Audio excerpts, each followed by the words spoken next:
mempelai Kristus yang terkasih di dalam Tuhan, pada pagi hari Minggu tanggal 28 Mei 2023 kembali lagi kita bersama-sama di program Suluh Suara Penyuluh dengan saya Mareta Kristiani, penyuluh agama Kristen non-PNS Kecamatan Sidomukti. Program ini atas kerjasama dengan Kantor Kementerian Agama Kota Salatiga dengan Radio Betani 107.7 Holy Family Station. Pada pagi hari ini, mempelai yang Kristus yang terkasih, Bapak, Ibu, Saudara, semuanya di dalam Tuhan, kita akan mengawali renungan kita pada pagi hari ini dengan berdoa. Mari kita berdoa bersama-sama. Bapa kami yang terkasih, kami mengucap syukur atas segala hal yang sudah Engkau berikan dalam hidup kami. Kami mau belajar Tuhan di pagi hari ini, kami mau duduk diam, kami mau mendengarkan firman-Mu Tuhan. Dan kami mau Tuhan untuk menjadi pribadi yang lebih baik lagi di dalam Engkau. Menjadi pribadi yang mampu membawa dan memperluas kerajaan-Mu di muka bumi ini Tuhan. Berkati kami Tuhan, jagai hati kami. Di dalam nama Tuhan Yesus, haleluya, amin. Pagi hari ini, mempelai Kristus yang terkasih, kita akan belajar bersama-sama. Ya, kita akan belajar bersama-sama berbagi mengenai sebuah tema tentang kehidupan orang Kristen sesungguhnya. Banyak pengikut Tuhan yang selalu beribadah, ya. Kita tahu hari ini hari Minggu pasti semua pengikut Tuhan beribadah di gereja masing-masing, ya. Beribadah di gereja, setia mengikuti segala kegiatan di tengah minggu di dalam peribadahan gereja. Tapi seringkali kalau kita melihat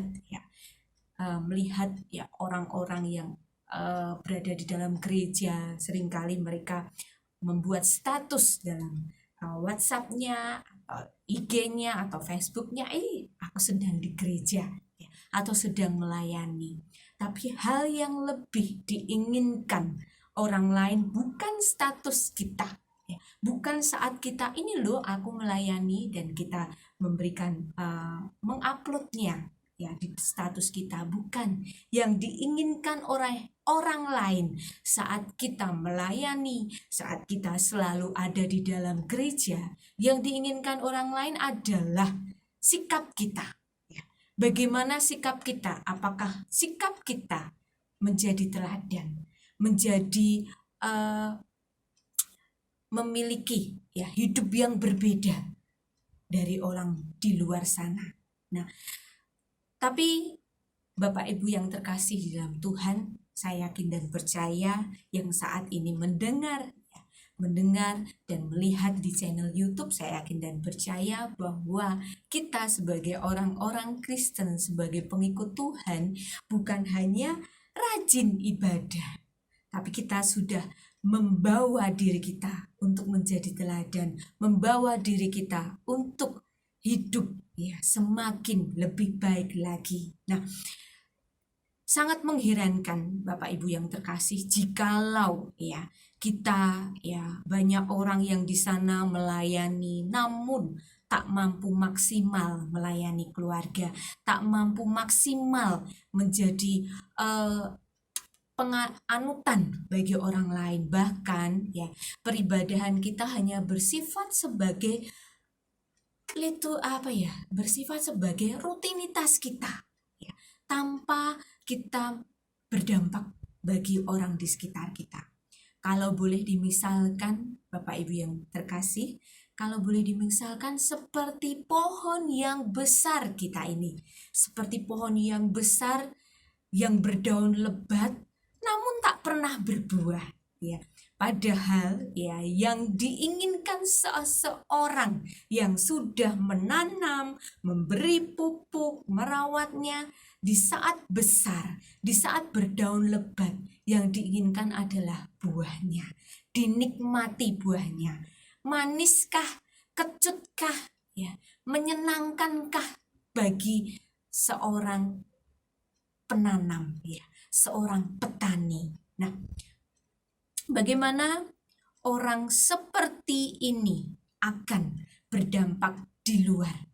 Padahal kita tahu dunia ini sangat membutuhkan kepedulian, sangat membutuhkan uluran kasih kita. Nah, bahkan jujur saja saat orang melihat kita rajin ke gereja, ya, rajin ke gereja, orang akan menganggap kita dewasa, ya, Bapak Ibu. Orang menganggap kita dewasa, orang menganggap kita sebagai figur yang patut diteladani, dan bahkan berharap apa yang akan disumbangkan dari kita untuk masyarakat. Nah, inilah yang terjadi, fenomena yang terjadi dalam kehidupan kita sebagai anak-anak Tuhan. Kita rajin ke gereja, ya, tapi saat kita di luar, kita berbeda, menjadi pribadi yang berbeda, bukan menyembah Tuhan di sana. Nah, mari kita belajar bersama-sama pada pagi hari ini. Jikalau hati kita masih menyimpan banyak luka, belum bisa menjadi pribadi yang berpengaruh, belum bisa menjadi pribadi yang berdampak. Nah, makanya yuk kita belajar sungguh-sungguh pada pagi hari ini. Belajar menjadi buah yang dapat dinikmati semua orang. Hai anak-anak Tuhan, hidup, kita tahu bahwa hidup adalah proses bertumbuh. Dan di sana dalam kehidupan kita harusnya menghasilkan buah. Supaya keberadaan hidup kita ini memuliakan nama Bapa kita, memuliakan Tuhan, dan kehidupan kita mampu menjadi teladan bagi orang di sekitar kita. Dalam Yohanes 15 ayat 2 dikatakan bahwa setiap ranting padaku yang tidak berbuah dipotongnya, dan setiap ranting yang berbuah dibersihkannya, supaya ia lebih banyak berbuah. Bapa kita di surga menginginkan anak-anaknya bukan hanya untuk bertumbuh, Bapak Ibu yang terkasih, ya, bukan hanya untuk bertumbuh melalui pendengaran firman Tuhan.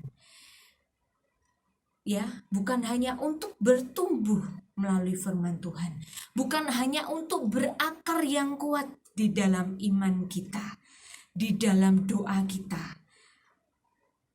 Tuhan menginginkan, ya, buah dalam hidup kita.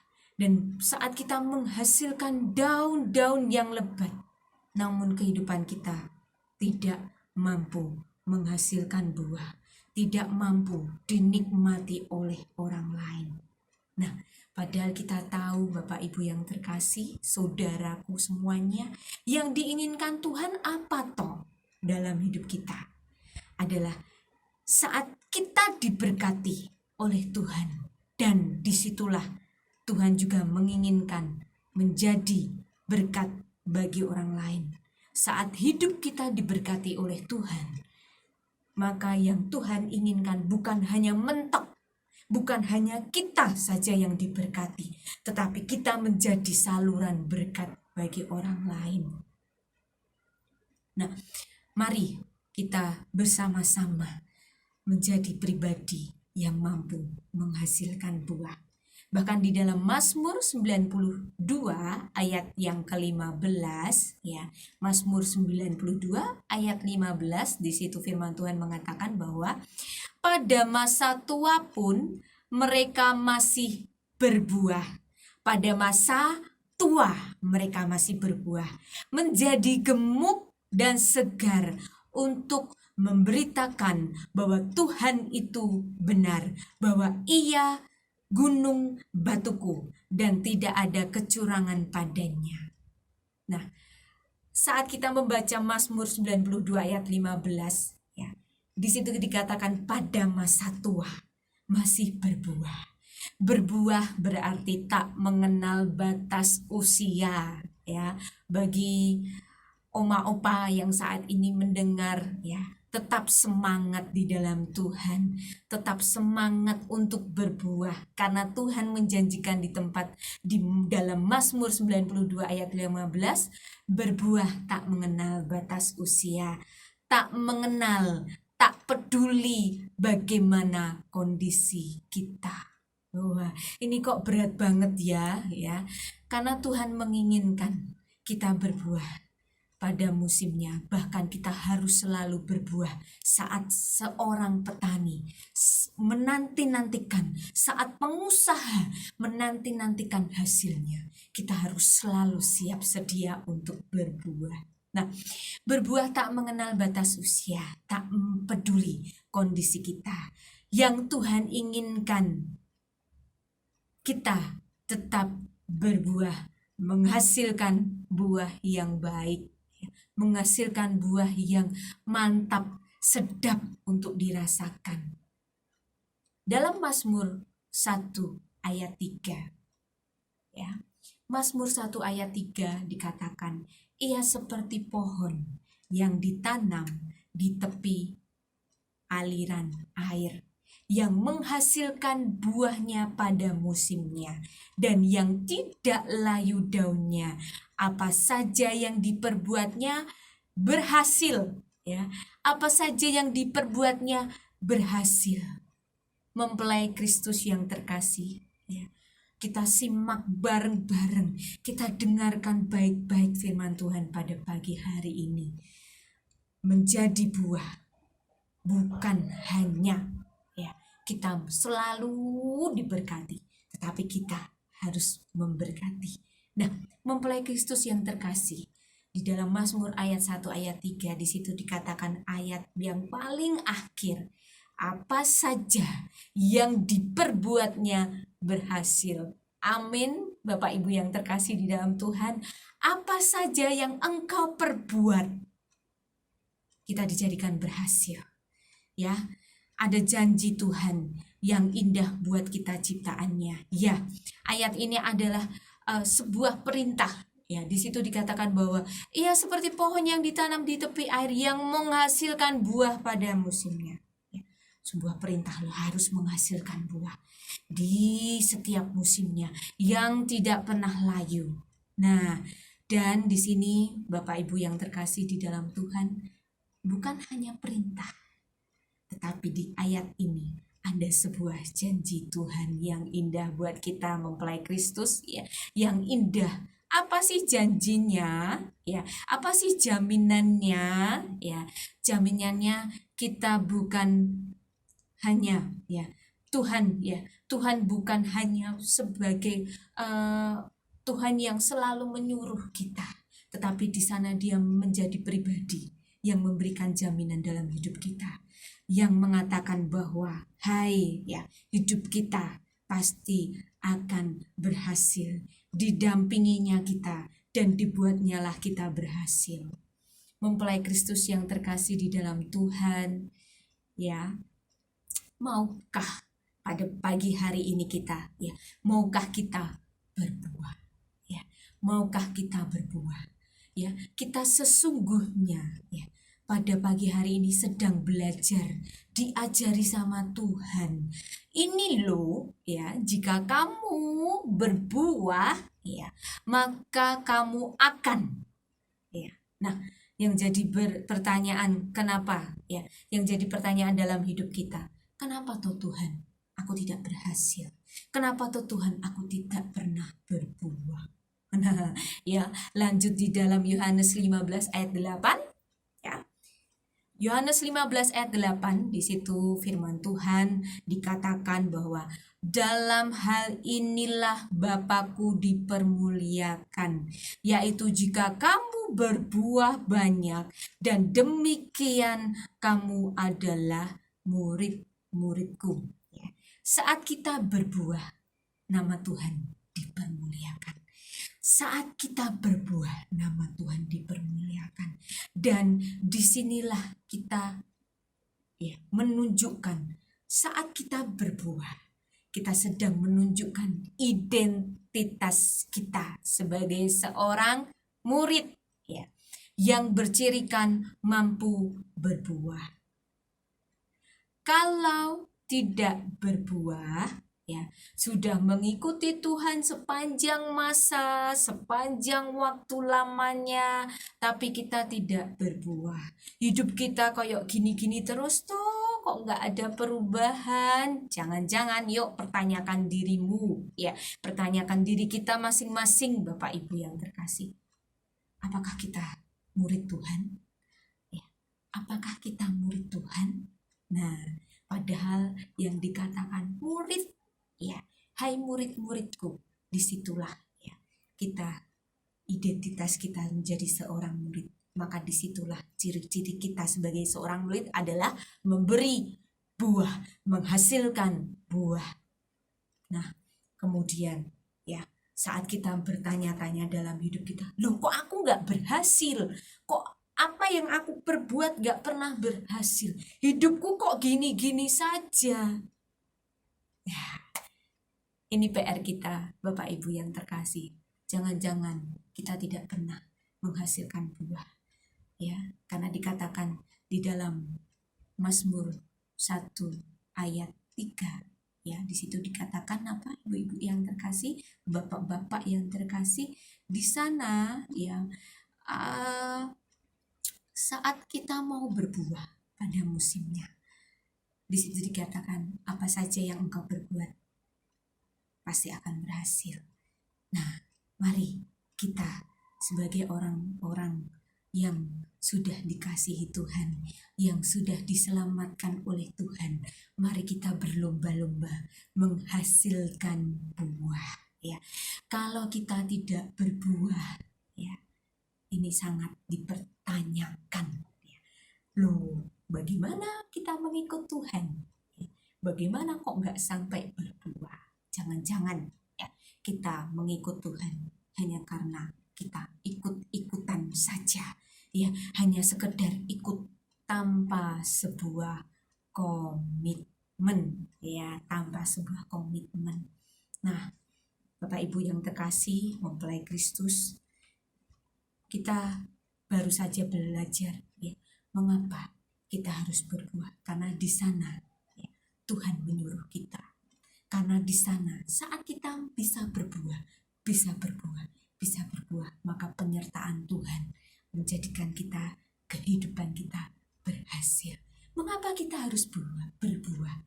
Karena di sanalah nama Tuhan dipermuliakan. Nah, masihkah kita, ya, bermalas-malasan, duduk diam tanpa menghasilkan buah? Nah, yuk kita semangat, Bapak Ibu yang terkasih dalam Tuhan. Kita harus berbuah pada musimnya. Bahkan saat tidak musimnya, kita harus mengejar sampai kepada proses kita menghasilkan buah yang manis di hadapan Tuhan. Nah, saat ini kita belajar apa sih buah, ya. Dari tadi kok ngomongin buah. Buah ini apa toh? Ya, buah adalah kehidupan yang berubah. Buah yang dimaksud di sini adalah kehidupan yang berubah, kehidupan yang berpusat kepada Kristus, kehidupan yang fokus kepada Tuhan, di mana kehidupan yang lama kita, ya, cara-cara hidup kita yang lama, perbuatan-perbuatan kita yang lama yang sia-sia, yuk kita tinggalkan dan kita maju, ya, menuju kehidupan yang baru, ya, sehingga Kristus hidup melalui hidup kita. Kehidupan yang diupayakan untuk mengerti isi hatinya, fokus kepada Dia, sumber dari segala sumber.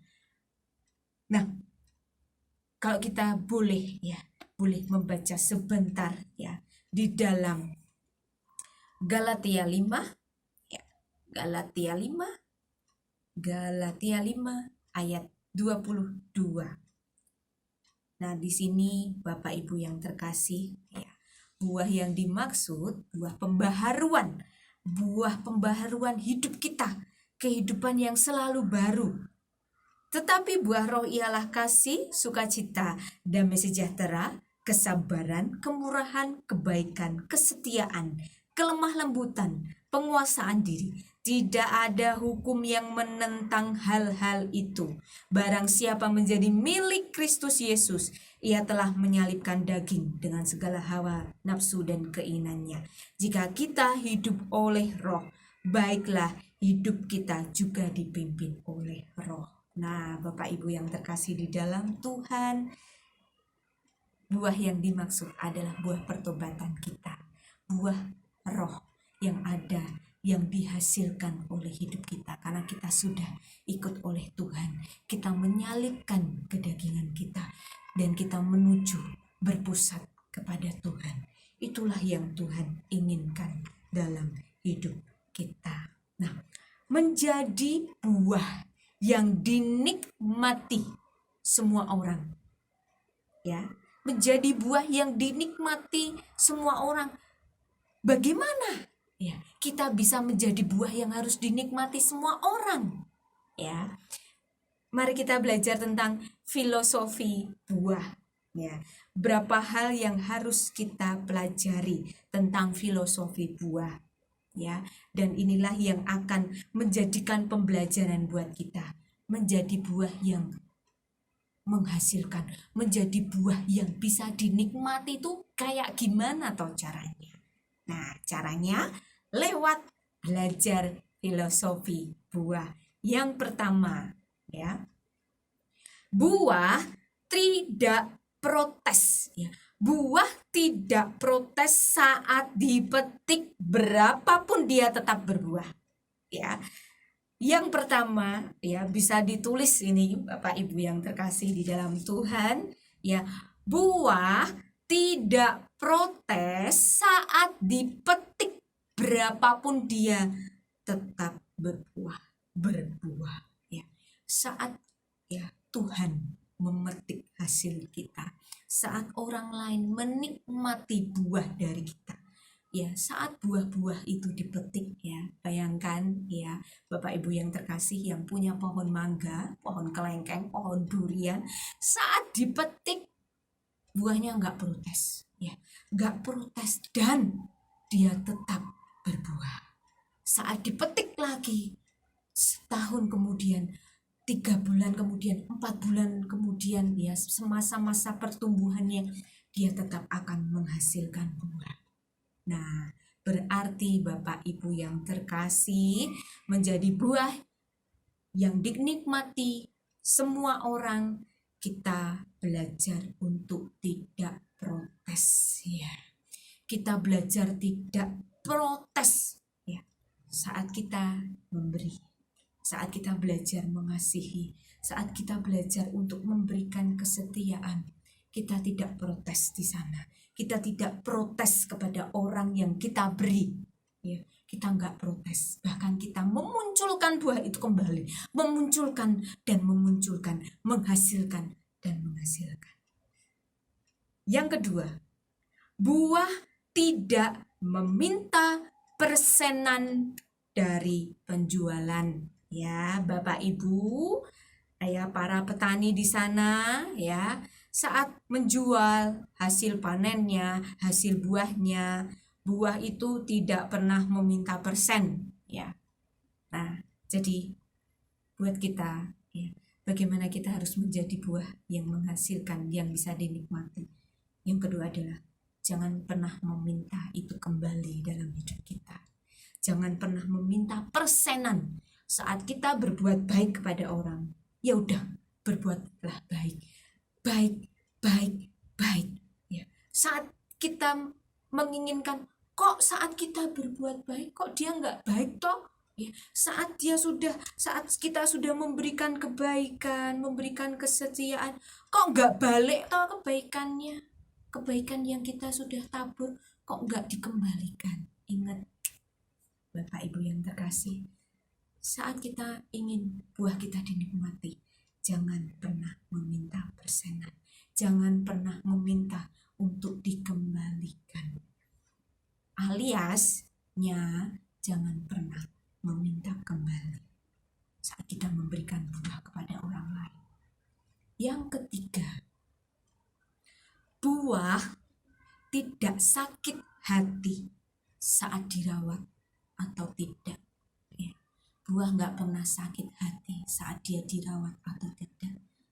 Hai kita mempelai Kristus yang terkasih di dalam Tuhan, saat kita menghasilkan buah, ya, dan saat kita memberi buah itu kepada orang lain, ya, kita mencerminkan kasih di sana, kita mencerminkan kebaikan-kebaikan, ya. Jangan pernah kita merasa, ya, menginginkan, ya, bahkan kita merasa kok kita nggak disapa tuh, kok kita nggak dihormati tuh, ya. Kalau buah, ya, dirawatnya ya dengan cara dipupuk, ya, disiram. Tapi kalau manusia, ya, saat kita memberikan buah, apa yang kita inginkan di sana? Penghargaan, ya, dikembalikan. Nah, yuk, siapa yang saat ini masih, ya, memiliki keinginan saat kita memberi, kita menginginkan penghargaan di sana. Saat kita memberi, kita menginginkan hormat di sana. Yang keempat, untuk berbuah memakan waktu dan proses yang tidak gampang. Bapak Ibu yang terkasih di dalam Tuhan, menghasilkan buah butuh proses, butuh waktu yang tidak gampang. Nah, saat kita belajar dari filosofi buah ini, ya, kita dapat menarik kesimpulan, Bapak Ibu yang terkasih. Hidup tidak boleh egois, ya, karena kita diciptakan untuk menjadi berkat bagi orang lain. Ya. Dengan demikian Bapak Ibu yang terkasih, saat kita tidak bisa menghasilkan buah, kita mandul, ya, bukan berasal dari Tuhan. Karena Tuhan menciptakan hal-hal yang baik. Dia adalah pencipta yang selalu menciptakan dan menghasilkan sesuatu. Nah, jika kita tidak berbuah, berarti jangan-jangan di sana kita ada keegoisan. Jangan-jangan kita beribadah hanya ikut-ikutan. Nah, Bapak Ibu yang terkasih di dalam Tuhan, firman Tuhan pada pagi hari ini mengajarkan kita, mari yuk kita berbuah. Mari kita belajar dari filosofi buah.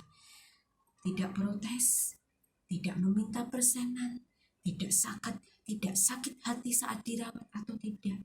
Dan di sana ada proses untuk berbuah. Terus berbuah di segala musim kehidupan. Di segala musim kehidupan memang susah, memang tidak mudah. Tapi jika Tuhan yang meminta kita untuk berbuah, selalu ada kekuatan yang akan dilepaskan dari kerajaan surga di sana untuk kita. Berbuah memang sulit Bapak Ibu, tapi itulah yang diminta Tuhan. Dan apa yang saat Tuhan meminta, ya, kepada kita ciptaannya, hai anakku, engkau harus berbuah. Ya Tuhan, sulit. Tapi di sanalah Tuhan melakukan, memberikan kekuatan yang supranatural yang tidak pernah kita bayangkan untuk kita kuat dan bertumbuh dan berbuah di dalam Tuhan. Firman Tuhan pada pagi hari ini, mari kita belajar bersama-sama untuk menghasilkan buah yang lebat di dalam Tuhan dan dinikmati bagi setiap orang. Mari kita tutup di dalam doa. Bapa yang terkasih, kami mengucap syukur pagi hari ini. Engkau mengajarkan kami untuk menghasilkan buah. Kami diciptakan untuk tidak mandul Tuhan, tapi kami diciptakan untuk menghasilkan di setiap musim. Tuhan, kami menyatakan bahwa kami tidak mampu Tuhan untuk menghasilkan buah di setiap keadaan hidup kami. Tapi kami yakin dan percaya Tuhan, saat Engkau meminta kami untuk berbuah, kami yakin dan percaya kekuatan yang Engkau berikan, Engkau lepaskan untuk kami menghasilkan buah yang terbaik di dalam Engkau. Dan di mana buah-buah yang akan kami hasilkan mampu memuliakan nama-Mu Tuhan. Dan kami yakin dan percaya Tuhan, firman pada pagi hari ini membuat kami untuk mengerti, menjadi pengikut Tuhan, bukan asal-asalan pengikut Tuhan. Menjadi pengikut Tuhan yang mampu menghasilkan buah untuk dinikmati. Kami berdoa Tuhan untuk setiap pendengar pada pagi hari ini. Mampukan kami Tuhan untuk berbuah di dalam Engkau. Dan kami juga berdoa Tuhan untuk radio ini, Radio Betani FM. Engkau memberkati, memperluas kerajaan-Mu melalui radio ini. Engkau juga memberkati pemerintahan yang ada di kota Salatiga, memberkati pemerintahan yang ada di semua kota di sekitar kota Salatiga, bahkan di Indonesia, bahkan pemerintahan-pemerintahan. Engkau berikan sikap takut akan Engkau, menghormati otoritas-Mu, dan mampu menghasilkan buah yang bisa dinikmati setiap rakyatnya Tuhan. Terima kasih Tuhan, terima kasih. Kami mau Tuhan berbuah di dalam Engkau. Terima kasih Tuhan, di dalam nama Tuhan Yesus, haleluya, amin. Sampai jumpa mempelai Kristus yang terkasih di dalam Tuhan di program Suluh berikutnya. Tuhan Yesus memberkati.